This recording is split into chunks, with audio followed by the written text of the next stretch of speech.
Good evening, everyone. Welcome to the Whitney, and welcome to those of you joining us on our live stream also. My name is Megan Hoyer. I'm the Director of Public Programs and Public Engagement here at the Whitney. And I want to begin by acknowledging that we are on Indigenous lands. Tonight's program, Beyond Jimmie Durham, Native American Art and Identity, seeks to open up some of the important and rich discussions that have been sparked by the exhibition Jimmie Durham at the Center of the World, currently on view here at the Whitney on the 5th floor. This is a long overdue survey of one of the most inventive American artists working today. The exhibition has, as I am sure most, if not all of you are aware, reignited debates about Durham's identity that go back over 2 decades.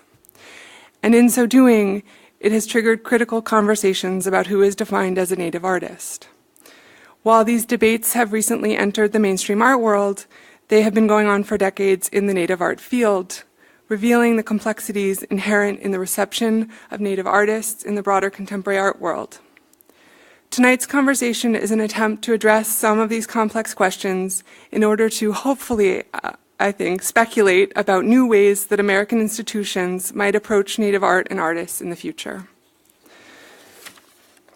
In presenting Jimmie Durham at the Center of the World at the Whitney, the museum has had to reflect on these questions in our own institutional history and to acknowledge that we do not have a strong enough history of acquiring, displaying, or promoting the work of Native artists. It has also initiated serious conversations internally and with outside experts, and the Whitney is looking forward to including more Native artists in our upcoming exhibitions and expanding their representation in our permanent collection. I personally want to acknowledge 2 artists who I have been lucky to be in dialogue with, Alan Michelson and Jackson Paulus, who are the co-instigators, I made that term up, I hope it's okay with you guys, of the project Indigenous New York, which they have been working on over the last year with Karen Kwoni and Amanda Parmer at the Vera List Center. Their 3rd and final program, Indigenous New York Artist Perspectives, is happening tomorrow and Saturday, and I encourage everyone here to check it out. I think a lot of you are already involved. Tonight's program would not have been possible without the amazing work of many people. I want to acknowledge Anne Elgood, curator of Jimmie Durham at the Center of the World, who has been a crucial and supportive partner in convening this conversation. I also want to thank my Whitney colleagues, Elizabeth Sussman and Laura Phipps, co-curators of the Whitney's presentation of the exhibition. And finally, thank you to all of our amazing panelists, and especially our moderator, Kathleen Ash-Milby, who has been incredibly generous with her time and her expertise in co-organizing tonight's event. Thank you, Kathleen. So I'm going to briefly introduce each of our speakers tonight and then turn it over to Kathleen. And because her name begins with A, Kathleen is also first. Kathleen Ash-Milby is an associate curator at the National Museum of the American Indian, Smithsonian Institution in New York. Recent exhibitions include K. Walking Stick, an American Artist, and Transformer, Native Art and Light and Sound, which just opened last week, and I encourage you all to check it out. It's terrific. She has published widely about Native art and served on the boards of the Aboriginal Curatorial Collective, the American Indian Community House, and the Native American Art Studies Association. She is a member of the Navajo Nation. Jolene Rickard, PhD, is a visual historian, artist, and curator interested in the issues of indigeneity within a global context. Highlighted projects include the Creative Times Summit, the curriculum, in conjunction with the 56th International Venice Biennale, and the launch of an Indigenous Arts Journal residency at the Banff Center for the Arts and Creativity. She is from the Tuscarora Nation and director of the American Indian and Indigenous Studies program and associate professor in the History of Art and Art Department at Cornell University. Betsy Theobald Richards is a veteran arts and culture leader and a citizen of the Cherokee Nation. She currently directs the Opportunity Agenda's national work at the intersection of arts and social change. Formerly, she served as a program officer at the Ford Foundation and led their transformational support of the Native American arts and culture field. Jeffrey Gibson is a multidisciplinary artist living and working in the Hudson Valley. His first mid-career survey, Like a Hammer, is being organized by the Denver Art Museum and will open in May 2018. He will have another solo exhibition titled This Is the Day, curated by Tracy Adler at the Ruth and Elmer Wellen Museum that will open September 2018. He is a member of the Mississippi Band of Choctaw Indians, and his mother is Cherokee from Oklahoma. And finally, Ashley Holland is a doctoral student of Native American art history at the University of Oklahoma, Norman. This summer, she completed an Andrew W. Mellon Curatorial Fellowship at the Fred Jones Jr. Museum of Art. She served as the assistant curator of Native art at the Idle-York Museum in Indianapolis, Indiana from 2008 to 2016, and she is a citizen of the Cherokee Nation. Thank you all so much for being here. Thank you all so much for being here. It's all yours. Thanks so much.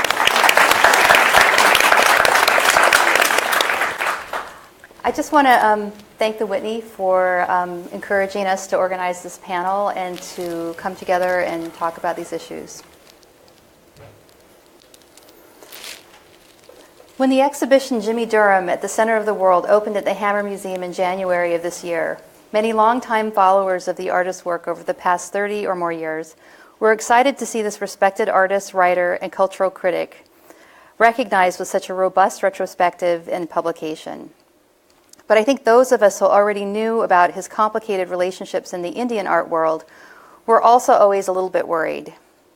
While he had been a champion of Native American rights and contemporary Native artists, he also had a unique ability to infuriate, divide, and disquiet this same community.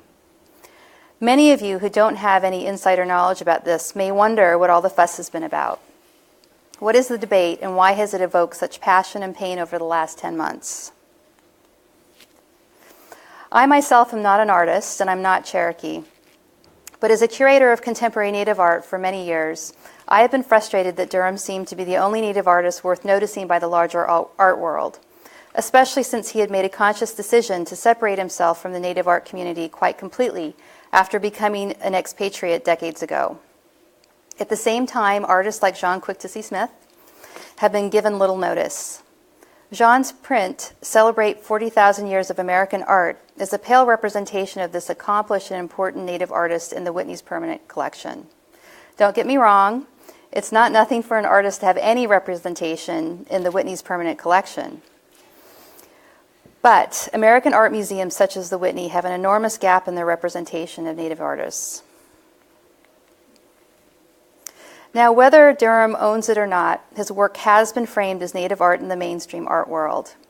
And although his retrospective does not trumpet this history, it also did not bury it, nor did it question it. Thus, when the exhibition opened in June at the Walker Museum, a long simmering debate about the artist's claim to Cherokee heritage boiled to the surface in an ever-increasing barrage of opinion pieces across the internet and art press. I'm sure many of you recognize several of these headlines. Maybe you didn't realize there were so many. Riding on the heels of the unfortunate incident with Sam Durant's planned sculptural installation Scaffold, which inflamed the relationship between local Native communities and the Walker Museum, and fueled by the lightning speed of social media, the fierceness of this debate reached levels I don't think anyone thought was possible. On the plus side, the mainstream is really noticing Native art.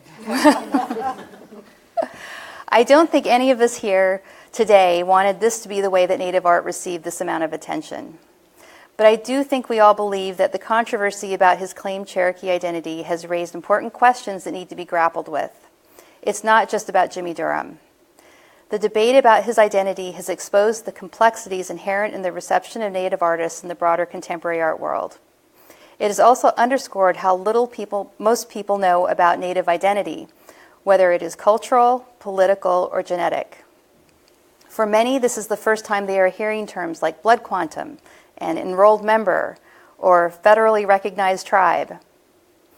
The short version is that the United States government has a very unique and distinct relationship with the original inhabitants of this land. Native nations are in fact sovereign entities with their own governments and leadership. Most people have no idea how many tribes have this federally recognized status. So think for a moment, how many tribes can you name? Cherokee, Lakota, and Navajo are the usual suspects most people recognize, and maybe the Mohawk. But what about the Chickasaw and the Tlingit and the Crow? There are actually over 500 federally recognized tribes. This number doesn't include tribes that have only state recognition. Over 300 have reservations. So let's complicate this a little bit further. According to the 2010 census, over 800,000 people self-identified as Cherokee. But the 3 federally recognized Cherokee nations only recognize about 350,000 as members. So what about this gap of 500,000 people? I'm sure many of you have questions about the debate over whether Jimmie Durham has the right to claim Cherokee heritage. For some, the answer is very simple. He is not an enrolled member or recognized by the Cherokee Nation according to their own rules to determine membership. And all evidence so far suggests he did not have a choice in the matter. But do these facts negate his claim to Cherokee or any Native heritage or identity? How does this impact his work and how it is framed and discussed moving forward? And furthermore, what impact will the arguments and issues being debated today have on Native artists in the future? There are no easy answers here, but I chose the speakers on this panel because I have faith that with their informed and intelligent perspectives, our mutual respect for each other, and our common goal of supporting and advocating for Native art today and in the future, that we could talk through some of these difficult questions. To start our discussion, with each of our panel participants is going to speak briefly on the issue before we begin our discussion, and then we'll be taking questions from the audience. So we're going to start with Ashley. Wado, Kathleen. Wado to the Whitney, and Wado to the audience, and Wado to the ancestors of this land. Osio, Dowado, Ashley Holland, Chichalaki. Hello, my name is Ashley Holland. I am Cherokee. More specifically, I am a citizen of the Cherokee Nation. And I am here, I'm going to give you a little bit of a Native Studies intro to Cherokee identity, because that seems to be in a lot of ways one of the stumbling blocks as we are moving through this conversation about Jimmie Durham and what exactly the meaning of him saying that he is Cherokee, self-identifying as Cherokee, and what self-determination by sovereign nations actually means. So the 3 federally recognized tribes of Cherokee are the Cherokee Nation, of which I belong and Betsy belongs. And then there's also the United Katoa Band, which are both located in Tahlequah, Oklahoma, which is where the Cherokee were removed during the Trail of Tears and where they ended up headquartering and having their capitals at. And then our ancestors, our relatives that remained during the Trail of Tears were the Eastern Band of Cherokee Indians. And they are based out of Cherokee, North Carolina, and actually have a reservation there, the Quiet Boundary, which they were able to purchase through their own funds. It was not a federally provided reservation. And so what happens a lot of the time is people get confused about what we mean when we talk about enrollment and citizenship. For the Cherokee Nation, we do not adhere to blood quantum. That means that we do not talk about, this, how much are you, 1/4, 1/16. We do lineal descent. So all that is required for somebody is that they had an ancestor that was on the Dawes roll, which is a complicated thing because the Dawes roll was something that was enacted by the United States government in conjunction with the Cherokee Nation to document who all of the citizens were at that time. And so there is always that, what you would call like a cultural entanglement of interacting with the colonizing government, but also practicing sovereignty through being able to determine how you say who your citizens are.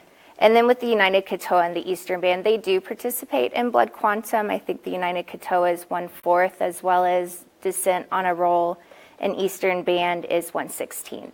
So it's even complicated within the Cherokee people of when you talk about who is Cherokee and who is not.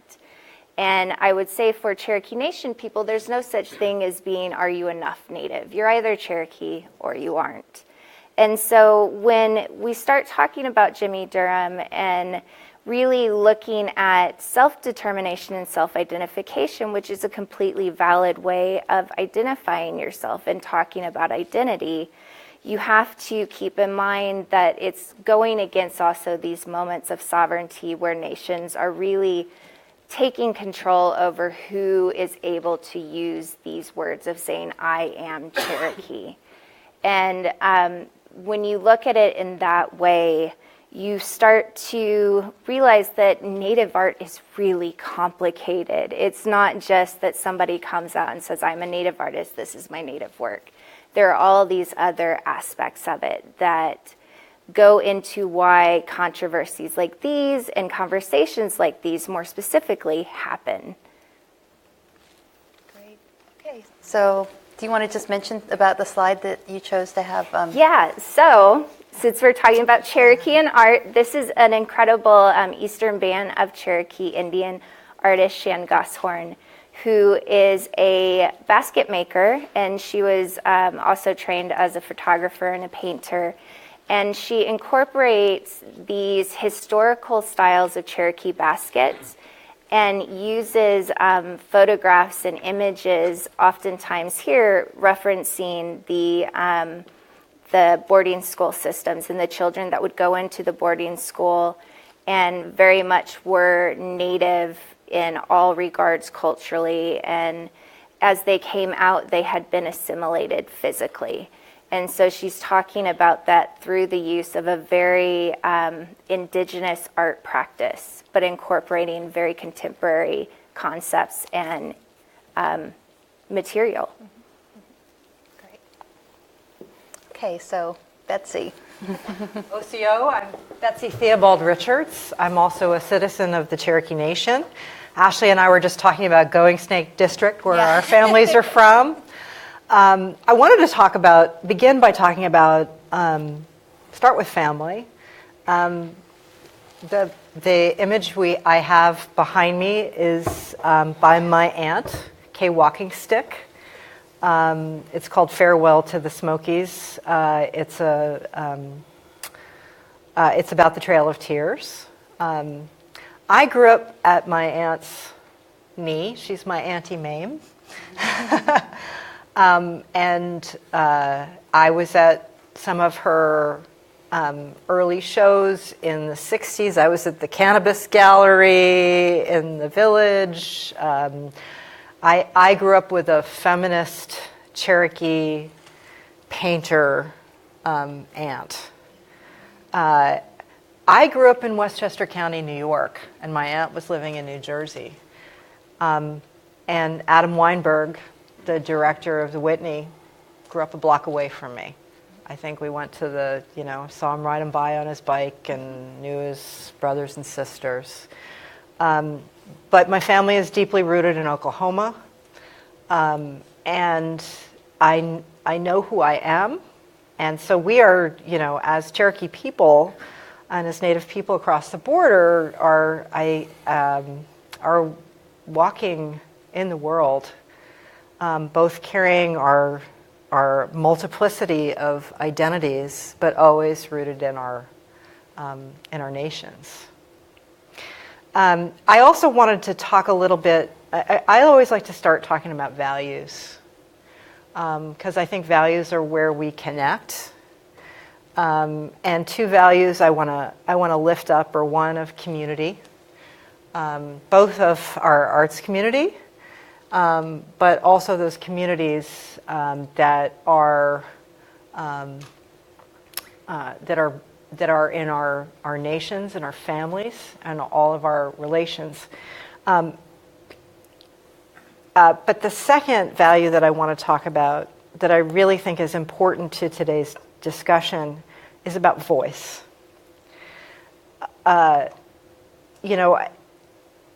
Freedom of expression is important to all of us. We wouldn't be here as artists, as folks in the arts field, if we weren't supportive of people telling their stories, having imagination, and as Jimmie Durham has done, being a self-described disruptor.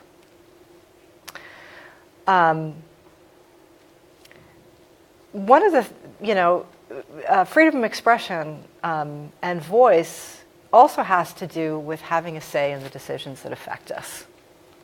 And I think one of the things that Ashley is bringing up is really that seeing Native people and Native artists as kind of identities, as minority identities that we walk around with, is really not being accountable to us as citizens of Native nations. Megan began with some indigenous protocol. She mentioned that we were on Native lands. She didn't, and I would say go one step further and mention that we're on the homelands of the Lenape people. Name the tribe. This isn't criticism, this is encouragement. That having a sovereignty lens isn't so hard. And the mirror that I would turn on, that I'm here to do, and the work that I do, is often about narrative and culture shift. So I would encourage you to learn more about Native art, because it's really good. Because we all care about aesthetics, right? We care about good art. But to really understand art, you need to know also where it comes from, what the process and the values behind it. Like what is this? Where did this come from? But I also just want to talk about narrative formation here, and where I believe we're stuck in the middle of.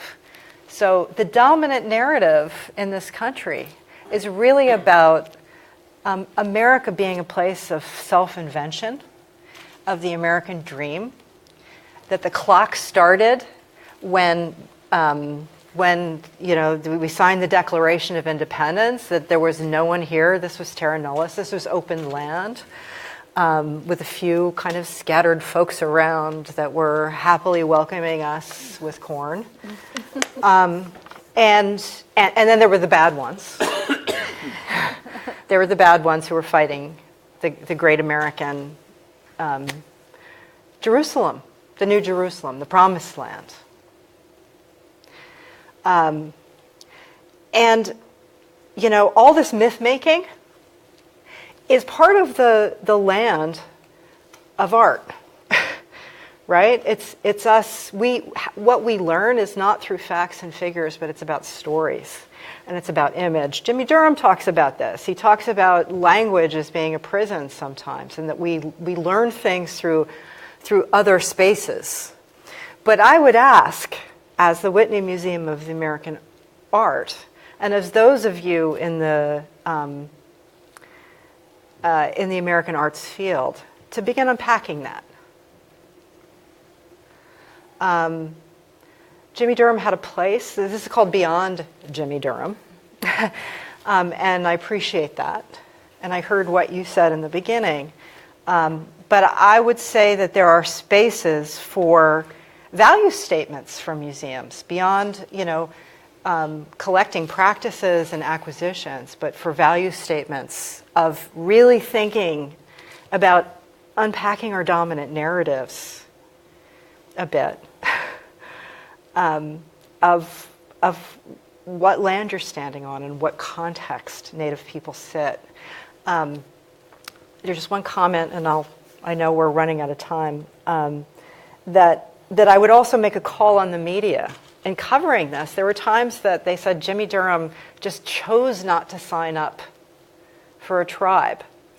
And I would also pose that there is a responsibility, not a blame, but a responsibility to really actually understand a sovereignty lens, both on curatorial and in the media, in art journalism, to kind of bring it up a notch.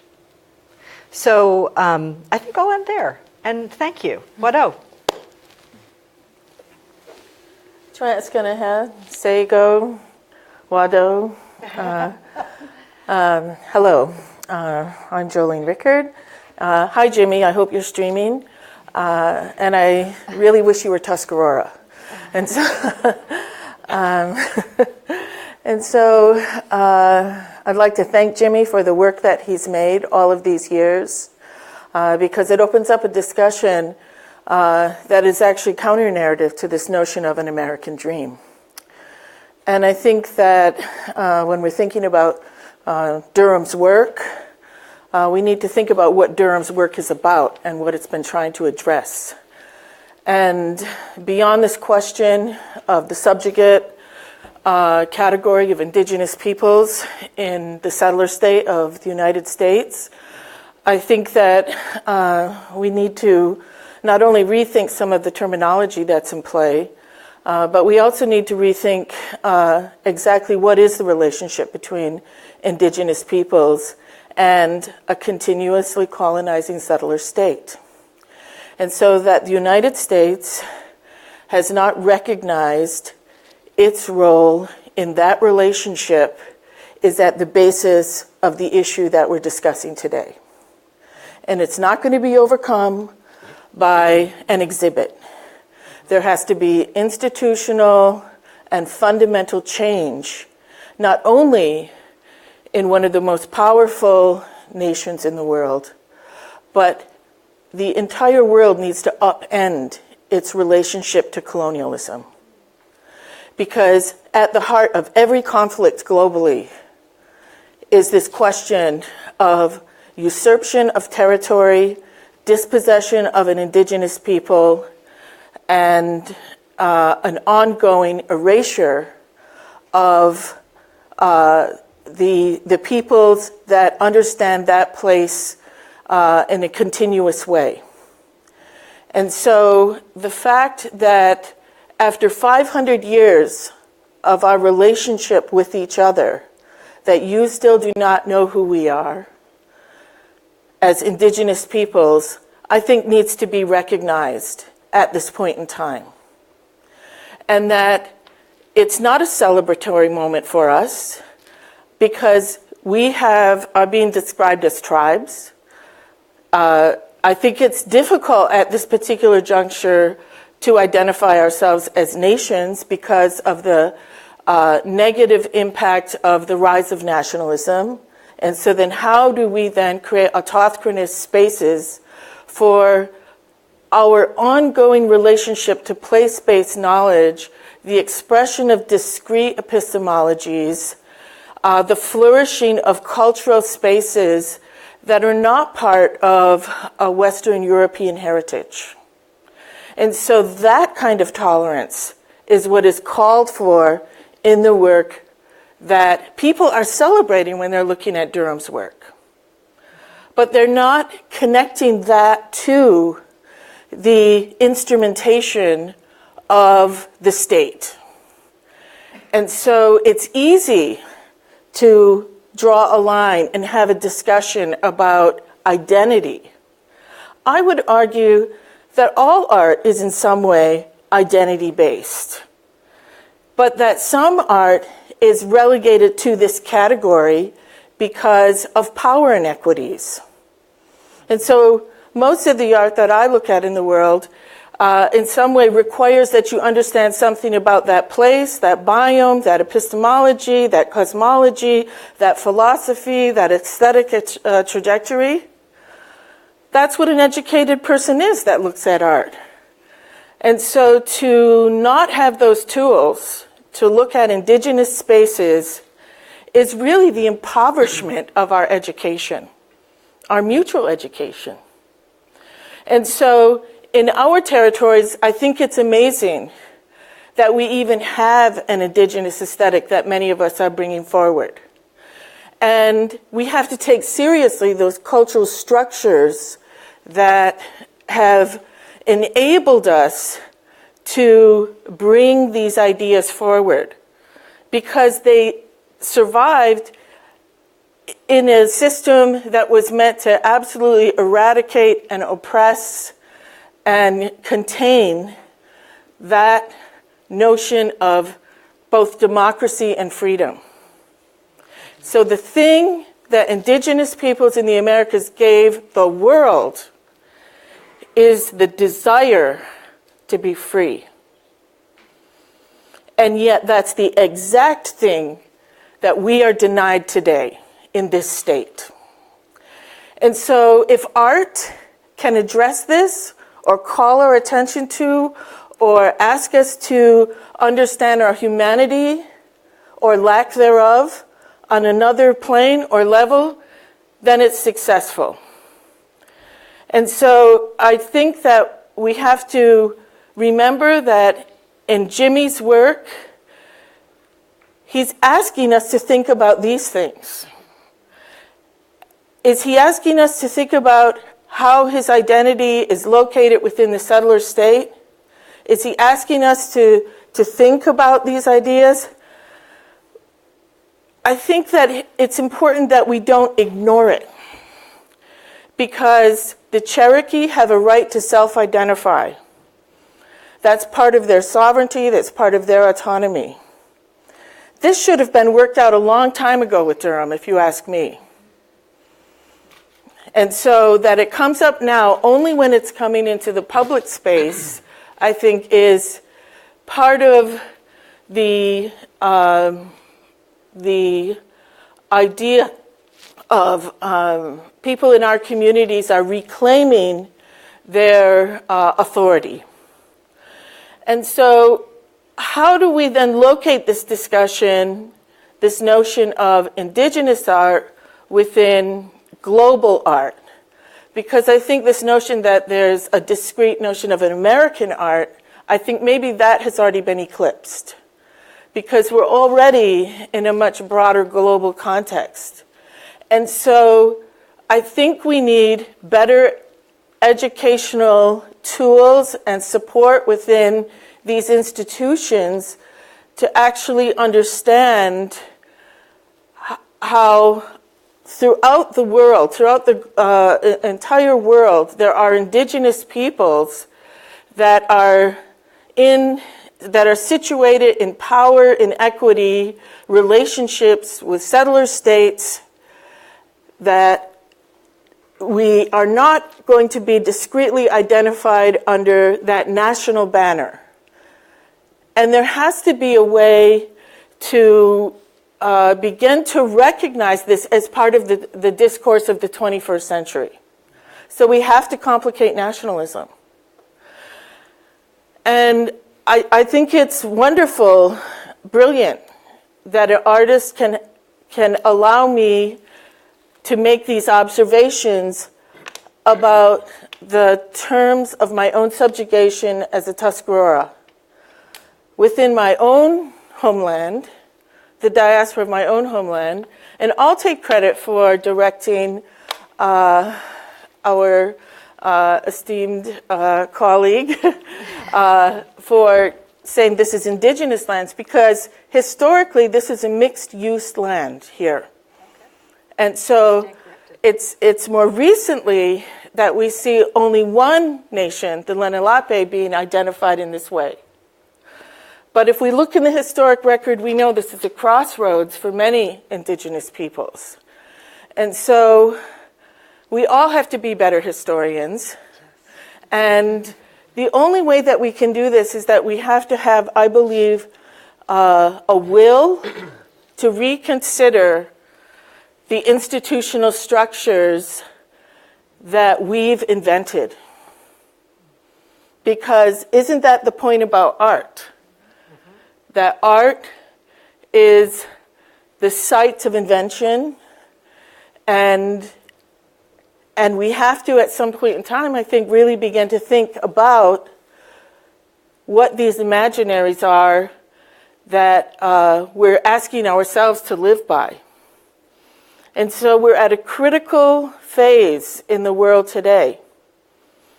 And I don't really think we have time any longer to not acknowledge that something has to shift in terms of the inequity in power relationships, because the indigenous peoples of the world are rising up. We see it all over Latin America. We see the rise of the Sami. We see a bilingual state in New Zealand, Aotearoa, with the Maori.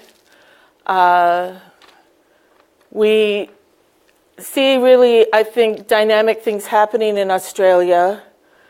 We see the rise of Taiwanese indigenous peoples in response to what's going on in China. And so raising our awareness that this particular situation is not simply an American native condition, but in fact, this is a global condition. And it's time to rethink the apparatus of colonization, this notion of peoples who've been in a place in the world for a long period of time, and what rights we have to this place. Thank you.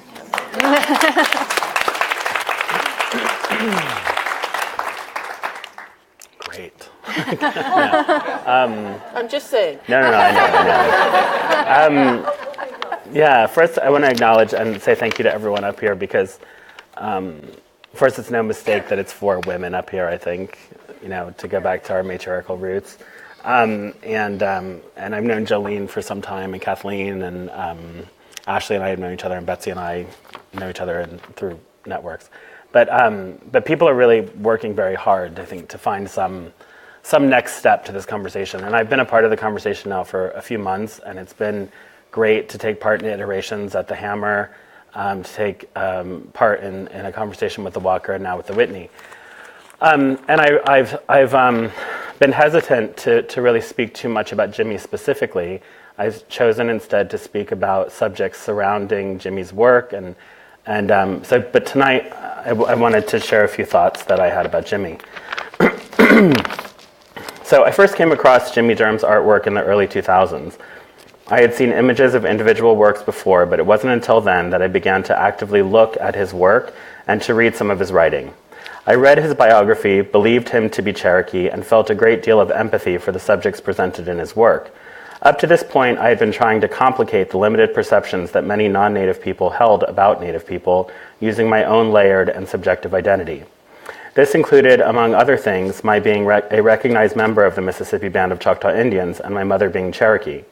Jimmie's work articulated for me how one's subjective reality can inherently challenge the context of a colonial, patriarchal, racist, heteronormative, and classist society. His work offered strategies and conceptual constructs that I could relate to. At the same time, I was looking to the work of Edgar Heapabirds, James Luna, John Quick-to-See Smith, Kay Walkingstick, Truman Lowe, Peter Jameson, and others to find ways to navigate contemporary circumstances and carve out a space for not just an indigenous voice, but also a hybridized queer voice, a voice of a generalized person of color, a Choctaw voice, and an artist voice. I refused to compartmentalize the different parts of my identity in an effort to make it accessible for others' understanding. I cannot deny that Jimmie's work has had a tremendous impact on how I think about these topics. He has complicated them with his subjectivity, and his lifetime's worth of work has stirred up questions that we must continue to grapple with. I have to assume that had I not believed him to be of Cherokee descent, then I may not have felt such a relationship with his work. But the question of his heritage has drawn necessary attention to subjects central to the Native people of this land, especially at this time when issues and definitions of identity are actively being used to enact political agendas around the world on small to enormous scales. I do not only pay attention to Native artists, but am drawn to those artists whose content addresses the complex constructs of identity. This includes identities that are imagined, fantasized, caricatured, historical, futuristic, and queer, among others. Many things that I believed as a child about myself and about others, I know now to be untrue. I know that my identity has shifted and developed over the course of my 45 years to include so many facets that disallow for me to fit into any one or even a few categories. For me, that is wonderful. I heard once that someone said about me, quote, Jeffrey Gibson picks up and puts down being Indian when it suits him, end quote. I am pretty sure that was meant to be a dig. But I immediately thought, exactly. That's the great thing about identity. You don't have to be all of yourselves all of the time. In fact, I don't think you can, nor should you be. For me, the empowerment of having learned to play all of the parts is the result of having been pushed to the margins and having been identified as a minority.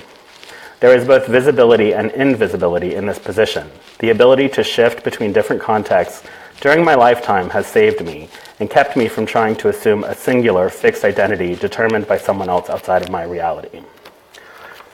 And I just wanted to share that. And then we can open up. Great, thank you, Jeffrey.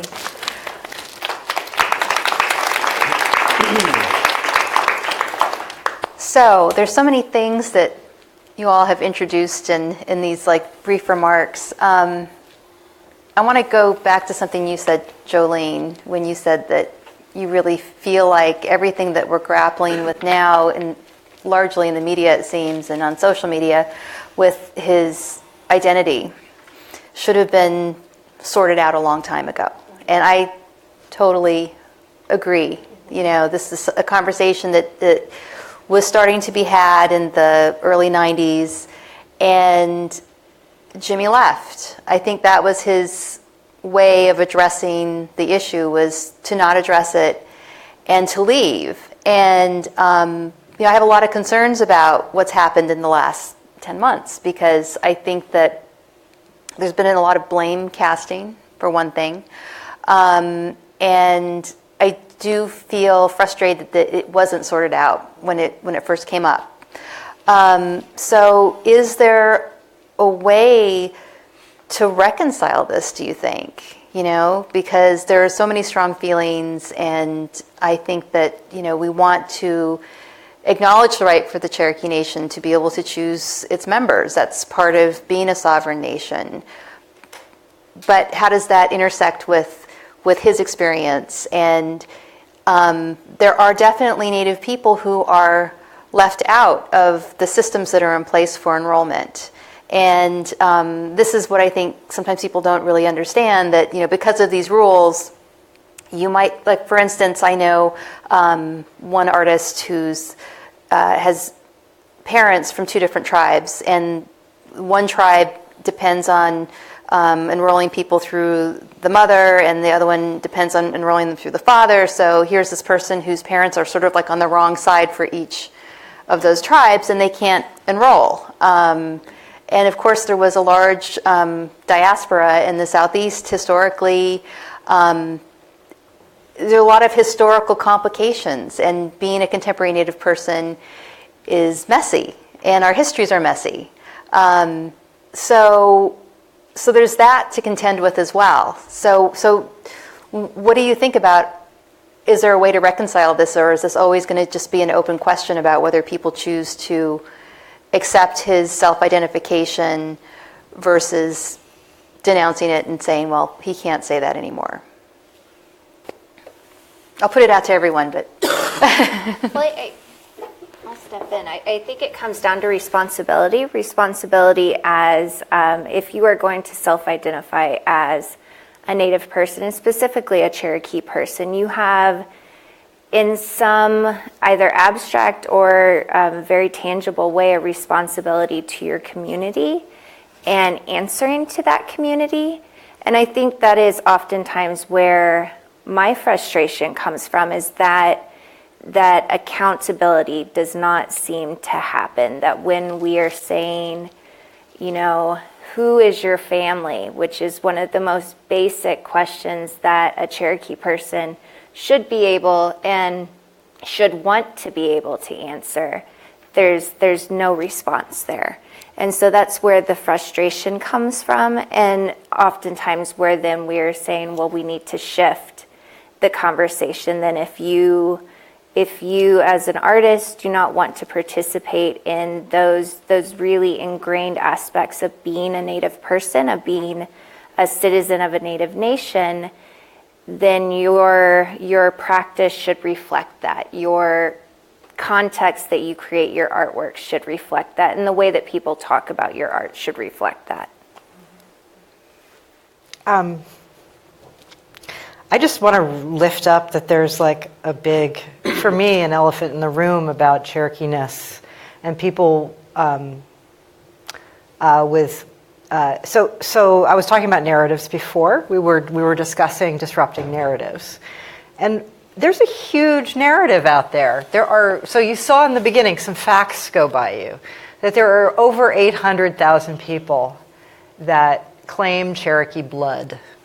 Some Cherokee and a lot of these folks, it's because there are stories in their families, and it's part of an American mythology about roots in the South, sometimes tied into setting oneself up for land acquisition, sometimes tied to linking yourself to a kind of true native son or daughter of the antebellum South. And sometimes, and I don't know if you've ever heard anybody say, my great-great-grandmother was a Cherokee princess, sometimes it has to do with class, setting oneself up in class, or so it is actually part of an American mythology of folks. So there is a very there's a Cherokee thing about that. There are many complicated. There are folks that are descendants, and that is talked about and acknowledged, and people place themselves in that place. There are folks that are not enrolled but are really important to our field and our supporters. There are people with no Native descendancy that are super important into the work and are great supporters. It's about kind of connection to that and the role. But I think for being a Cherokee, what's really interesting about Jimmie's work and kind of both rejecting the idea of having to answer any questions about it, about two other Cherokee people, and to and also being this disruptor of narratives, is that it actually buys into the whole idea of that it's okay to dream yourself as a Cherokee, right? Like that you are just part of the narrative of Cherokee blood. And another big narrative in this country is this idea that of playing Indian, of that somehow we have absorbed that non-Native Americans have somehow absorbed this past honorable, noble savages that now we can. It plays out in the in mascots. You know, it's something that, you know, we're trying to take your mascots from you. We're trying to take your Indians from you. So there's just a much larger dialogue that's going on here that Jimmie's work actually addresses, but he, in his complicated notions, is actually playing into that a little bit. That doesn't mean he hasn't been an important artist, and that there aren't complicated notions of identity.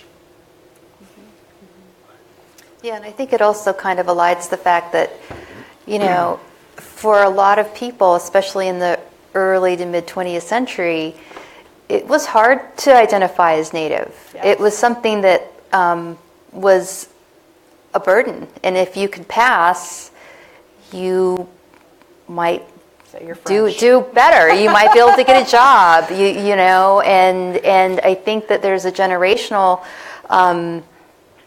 sort of thing with people who came of age in the mid 20th century of shame, because, you know, and so that's kind of really kind of heading into, you know, it's like conflicting with that idea of like claiming it as sort of a romantic thing, because, you know, it's like, oh yeah, but reality was, you know, a lot of people suffered because of that identity. So, and again, that's sometimes how those connections were lost also.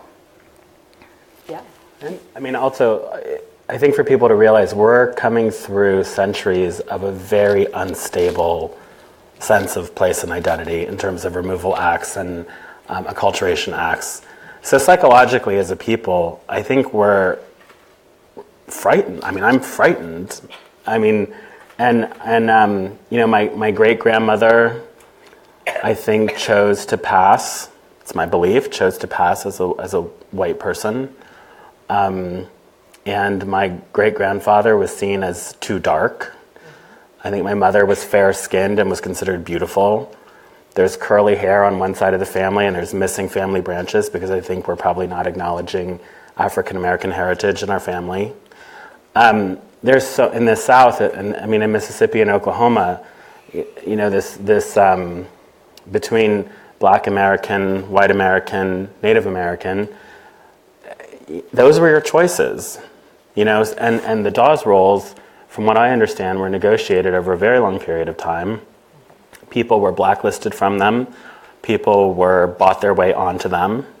As an American historical document, it represents a time of identities being in flux at the whim of people who are not you and haven't lived your experience and don't have your best interest in mind. So I think those things continue. It's like I always think about. It's the inheritance that you got, and I had no choice into what I was born into. So this kind of this identity that has pockets and holes and gray spaces is what I get to explore and try to navigate in my lifetime in whatever way I choose to. So I think it's a very particular, and the other thing I was saying as we've been having this conversation is that I think people don't understand, if we're not recognized in popular culture, if we're not recognized as a demographic, if we're not recognized in these ways, it has very real economic and social impact on how we can exist and what freedoms we have in this country. And it triggers a resentment and an anger, which is, I don't even know how to explain it. It's intense. So the way that I understand the Dawes Act, and this actually comes out of oral history in my own family, is that for the Tuscarora and the Haudenosaunee at large, agents came to our community and they asked was a period of 3 days, which families were at Tuscarora during those 3 days, and they took notes and they interviewed the clan mothers as to who should be put on these rolls. Now, the objective of putting the Haudenosaunee on the Dawes rolls was to dispossess us once again, to send us to Kansas. And so we rejected that notion of being displaced once again to Kansas. But in that moment when our names are added to the Dawes rolls, you understand that the Dawes rolls are actually under the authority of the Department of the Interior. And so Native peoples in the United States are legally wards of the Interior. And so the actual enrollment number that we're referring to is the same numbering system that keeps track of the buffalo in Yellowstone. Yep. And so when you have children and they're enrolled, you get a letter from the federal government that has your new baby's enrollment number on it. Some people in our communities are very proud of that moment because they don't really understand the deep historical, subjugate, colonial framework that instigates that number.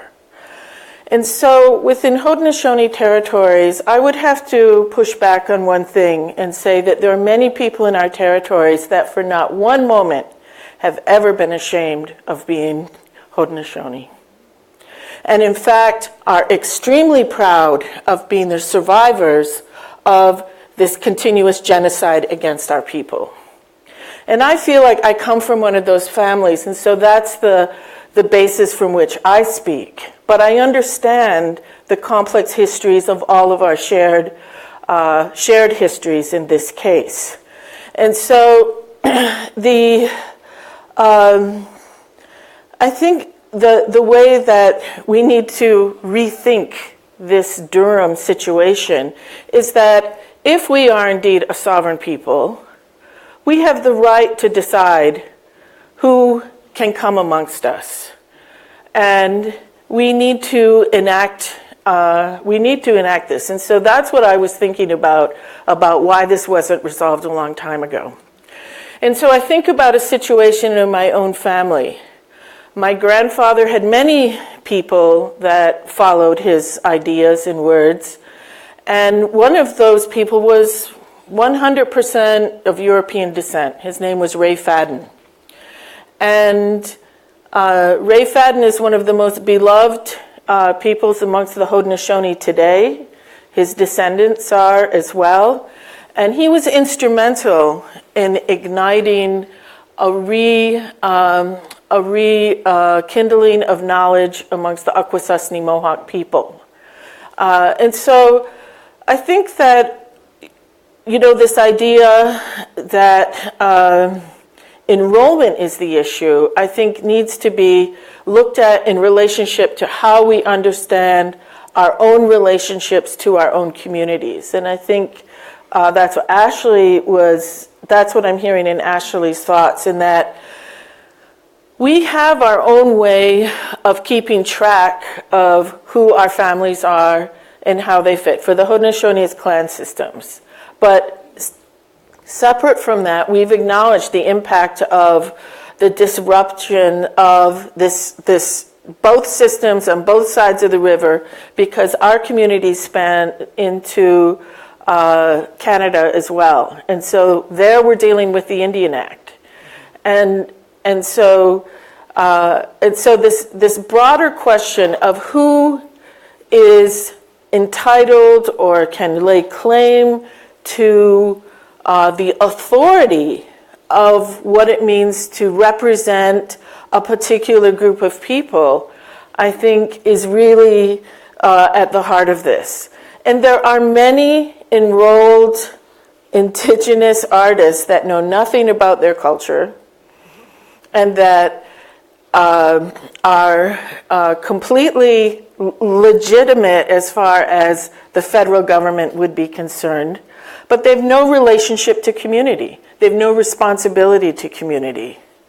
And so, do we call them out? Do we say that their work is less legitimate?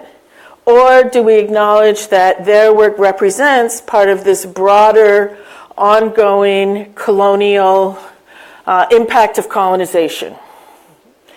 And so this is where I feel that the conversation just needs to become richer, that there needs to be more knowledge and awareness about the fact that when you're talking about indigenous art, it's not one solution fits all, and that inside of this, there are actually some artists that are still connected to and trying to think through the observational practices of their people that have been in place for millennia. And I think there's something really rich and deep to be in dialogue with and learn from those people. And so how do we separate out that kind of knowledge from this other kind of knowledge that is a kind of skim or gloss or tangential kind of dip into identity politic or into indigenous space? How do we make that the substantial difference? And is it possible for that person who may know nothing about their heritage to actually communicate something quite profound about heritage or about this knowledge? That's entirely possible. And so I think that, the challenge for all of us is to recognize there's deep knowledge here and to not pretend that it isn't there, right? And this precedes or goes beyond the more recent formation of this notion of what is America. And it calls for a completely different way of thinking about a location to time, space, and place. And so I think indigenous art offers that opportunity. And if this conversation, if this work can spark the desire to actually contemplate why it is that there are some peoples in the world that have developed these incredibly rich cultures that look very carefully at one particular biome for a very long period of time, I think we have gained something by it, because that's what indigenous peoples are. And the fact that the environmental movement is divorced from understanding the notion of indigenous space in relationship to its discourse and think it can have a discourse without indigenous peoples, I think is fraught. And so there are so many opportunities in this to actually blow up what we think we know and actually roll our sleeves up and start real work on what we don't know.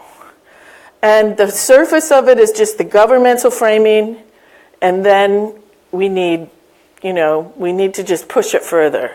And so, in our community, we have a lot of people that were out of favor with this clan mother or that clan mother. They didn't get put on the DOS roll.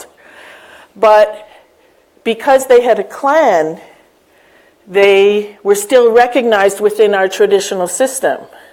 And so I think that in our communities, when I see the clan mothers sit down every year, which they do sit down, and the new mothers bring their babies in to register them with our own community, not a federal registration, but within our own community, people fly in from all over the world to do this. They do it in the Seneca Nation, they do it in the Mohawk Nation, Onondaga, Tuscarora. And what I see is these women sitting there talking with each other, and they figure out how that baby's connected to our people. That's how strong this knowledge is. And so there's something amiss here. Okay? We have to acknowledge that there's something amiss, that didn't happen.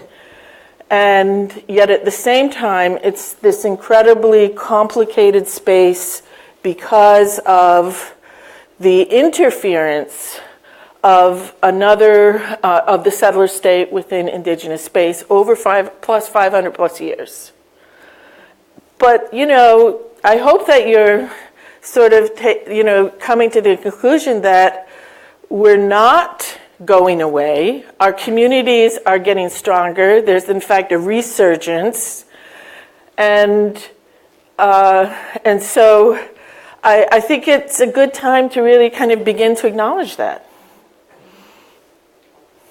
Great. Yeah, I would say I've known Kathleen since 2002, I think, when we first met.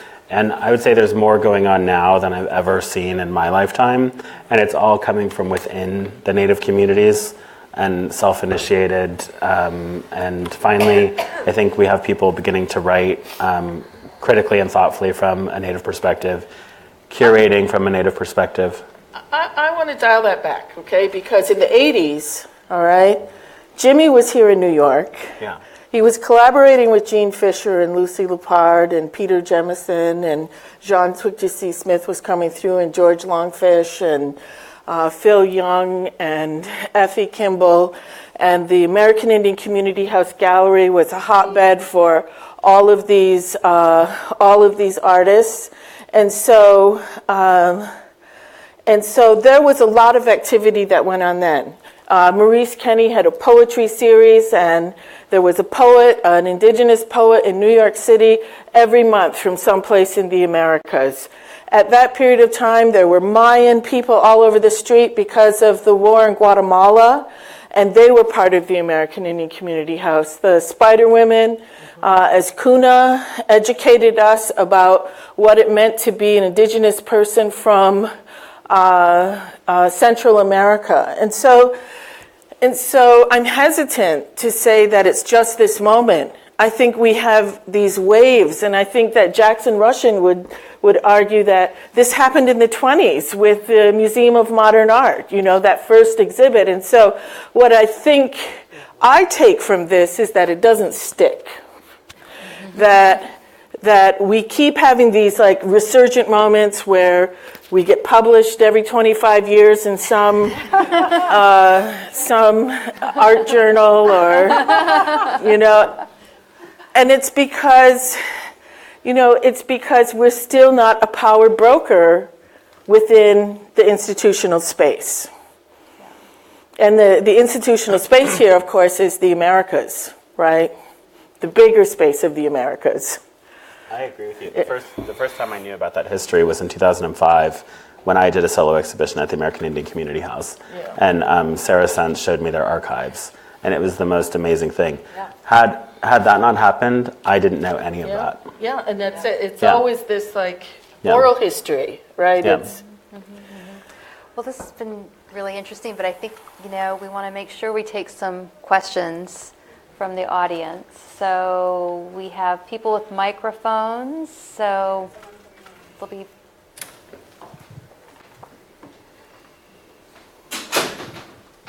Should we mention David Martine's new book, No Reservations? It deals with some of this history. It's now published. You don't have to go to the archives, although the oral history is amazing. I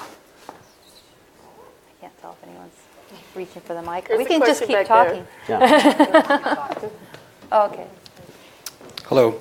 hi. I know almost Back everyone there. up there. One of the questions I had is I understand the narrative sense and the identity sense and the complex tapestry of identity, but then how do you reconcile with the factual untruths in Jimmie Durham's biography or autobiography, where he was raised in one location, but it turns out he was actually raised somewhere else? He was born in Arkansas, he says, but then it turns out he was actually born in Texas. How do you reconcile with that in terms of the themes that you've been talking about? So I think what you're asking is there's certain facts about his biography that were misreported or repeated. And I think what you're also getting at is his connection to his community. Well, less about his connection, but just about his own words, about his connections to his community and his origins. His self-reporting of... Well, I think it talks to a larger, maybe constructed identity, that it's not unheard of for an artist to create an identity and for it to be a very rich backstory that they then create their artwork within.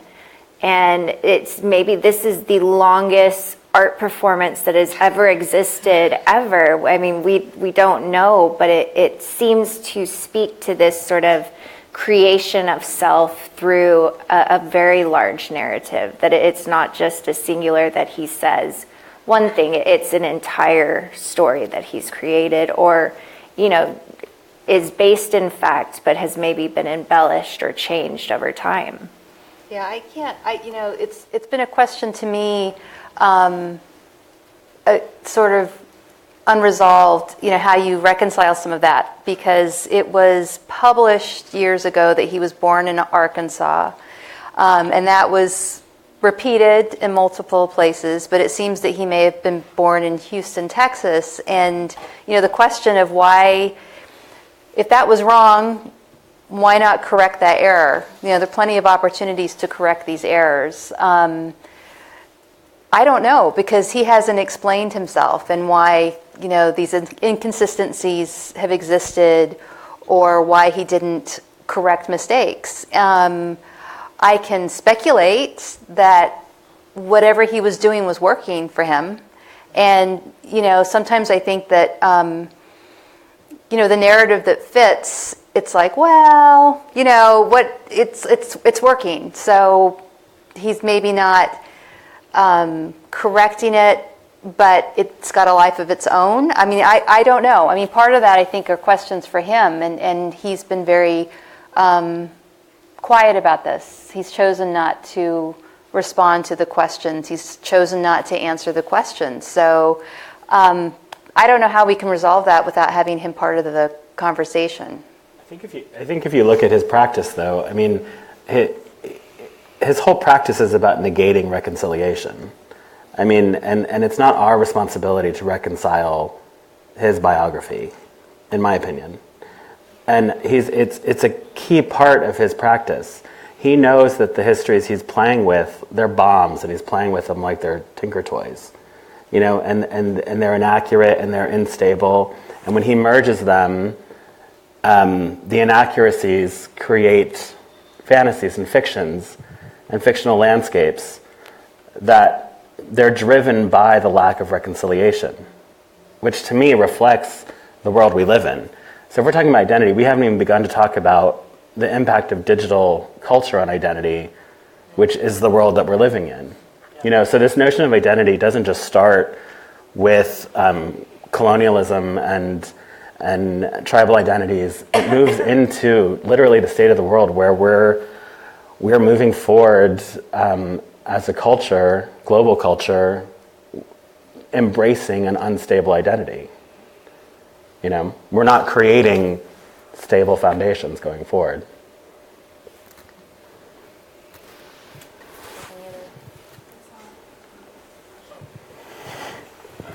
Yeah, and again, Jeffrey, I think that your comment about I don't have to be all of myself all of the time was one of the most profound things spoken tonight, especially as an artist. And I think of all of the other artists, or many other artists who, as you well know, express different voices at different times for different reasons. And I wondered if you'd talk about that a little bit more in your own work. I mean, I think simply I would be lying to everyone here if I told you that I knew specifically where I come from or where my family comes from or who I am. I also question a lot with the construct of you know, my relationship to being Choctaw, for instance. I'm always questioning, how does it support my contemporary circumstances? And I think as a Native artist, trying to negotiate that, I don't always want to share my biography as a justification of my choices, but being a person of color, being a Native person, you just can't ever escape it in the way things operate today. It's always, I used to be a totally abstract process-based artist, but my marks were completely driven, you know, they were totally being inspired by Native aesthetic traditions and processes. But to try to talk about that narrative to non-Native people always incited talking about specific objects, specific histories, and those always proved to be far more interesting and communicative and provocative. And for me, I choose to be an artist every day when I wake up. And it's a choice because it allows me to have conversations that I truly believe are interesting. They make me grow. They make me question. And they make me question everything that we've talked about up here as well. I think one thing that this conversation around Jimmie Durham has really pushed forward is I know between myself, a lot of Native artists, a lot of Native scholars, we've said things to each other publicly now that were only said privately. And that has always been so important because like I said, we're afraid to break apart our communities. So it's this game of negotiation, of showing each other respect and honoring where we come from, but also it's just, but also trying to lay a foundation that, you know, there's an allowance for all of us to move forward with integrity and independence. In no way am I trying to dissuade anyone up here from what they're currently doing.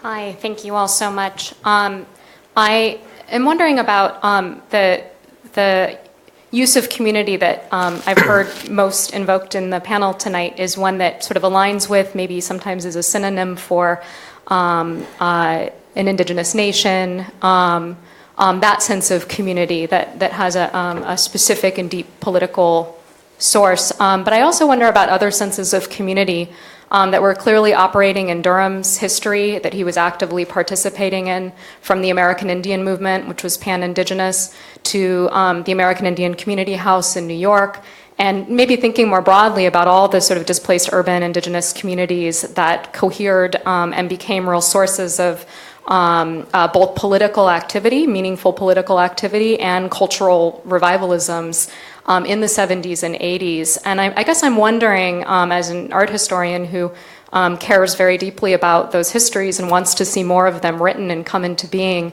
how we are to deal with Durham's sort of place within these other formations of community, and the way in which they overlap with the specific political entities that you've been discussing. Thanks. I'd like to respond quickly, Jessica. First, I think indigenous people are always cosmopolitan, and I think we just have to look at the fur trade to recognize that we've always been both internally within our communities and confident to move outside of our communities and create those relationships. And so I don't really think our movement and flow in urban spaces today is really that much different than that. And if we, trust archaeologists, and bead analysis, it tells us that we were trading with each other on this continent in a voracious way long before the fur trade. And so the fact that we were moving and we had economies, I think that one of the colonial subjugations is to negate the notion that we're actually interested in economies and that kind of mercantile system. Okay, and so we have to. I think I'm encouraging all of us to shift our mindset about what that flow is. And that the same people that were coming into the urban spaces were also back in community spaces, and it wasn't a one-way street at that, in the 20th century. And yes, we had our moments where we were forcibly displaced and went to urban centers, but it was a matter of time then between we made that into an advantage for ourselves. And so I just want to redirect that thought, that where we have this static relationship to place, because this notion of rigid borders and the reservation period is one of the things that I think we're all struggling to overcome. And sometimes we overcome it with language, the use of territory, the use of nation, the use of community, instead of this notion of reservation. But I think it's pretty amazing that our people were able to create land bases for themselves at a period of time when not any other peoples in the Americas were getting land. And so that we have, I think, the most important resource and have held on to that resource, I think is really significant.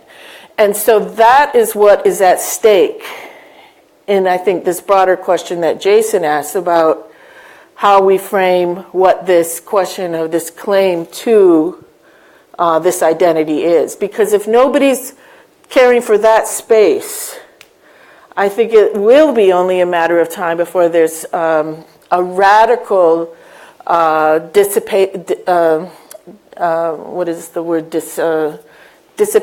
that our peoples will dissipate to the degree that we can't claim any kind of cultural autonomy. And I think that's the stress, that we want our cultural autonomy, but we want to be able to flow, to move.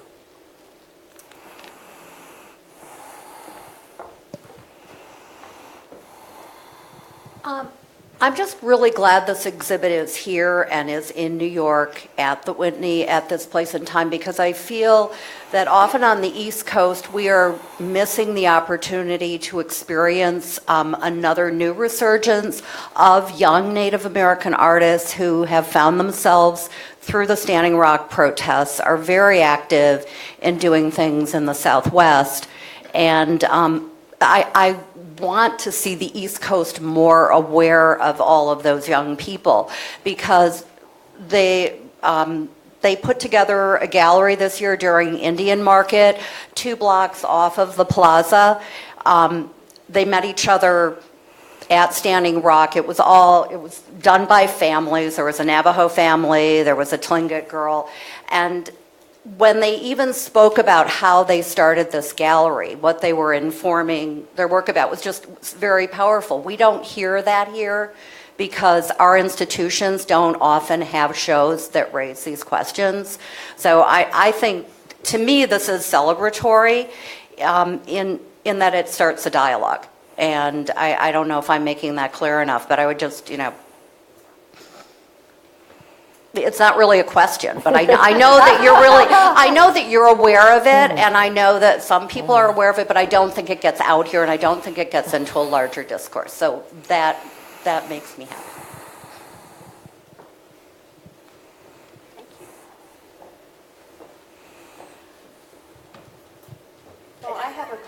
actually, that I want to bring up before we're getting towards the end.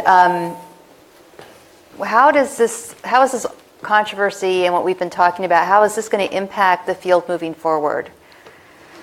I know that, I think that there's going to be a different dialogue around Jimmie's work in the future, because a lot of these controversies and issues about his biography, people in the field kind of knew about it, but it wasn't something that was really part of the dialogue, the bigger dialogue about his work. And now it can't be denied. I mean, it's out there.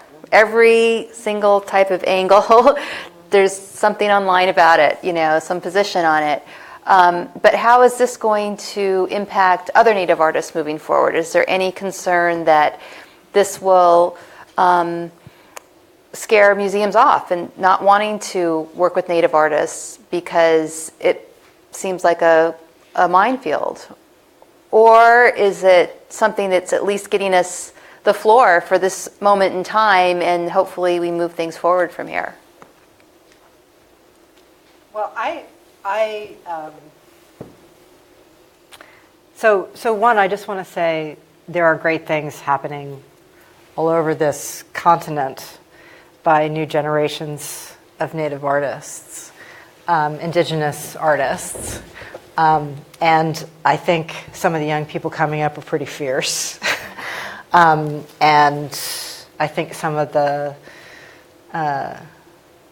older folks and the middle-aged folks, I was just out at the Idle Jordan Museum. We were out there, and there are some people that are retiring, that are artists that are senior that haven't gotten noticed and are pretty fierce too, and everybody in between. I think a lot of people, Jolene and I were talking about this, and we can all have different opinions, but I think one, the idea of things being located in the Southwest, that's all great, but it is also part of a mythology of that we're all west of the Mississippi. And we have to break that. And the challenge is not just on Native people. I think breaking these mythologies is on us together as humanity. But I also think this fear of things that are too complicated, that's always with us. So Jimmie Durham doesn't change the fact that a lot of people say, oh, I don't want to work with Indian country because it's just too much. I just don't understand. So I don't think this is necessarily a Jimmie Durham thing. I think beyond Jimmie Durham, this important artist is alive and is still producing, and there's a continuum. But I would just say the invitation is there to go deeper, to learn more, and to have this as a jumping off point. That yes, we're complicated, but so are you, right? There's a lot of complication out there, and I think complication is actually the space of art. And that your call to kind of learn more and know more is an exciting one. Great. Well, I want to thank my panelists for being here and talking about all these issues that I think need to be talked about. And there's so many things we could have said. It's amazing that, it seemed like we had a long time, and there's so many things that we could continue to talk about. I hope that these dialogues continue offline, and we've actually put together just a very few resources to look at if you're interested in learning more about Native art and other issues that we discussed today. Thanks to the Whitney, and I hope that we hear from some of you and that we see some progress here at the Whitney as well. Thank you.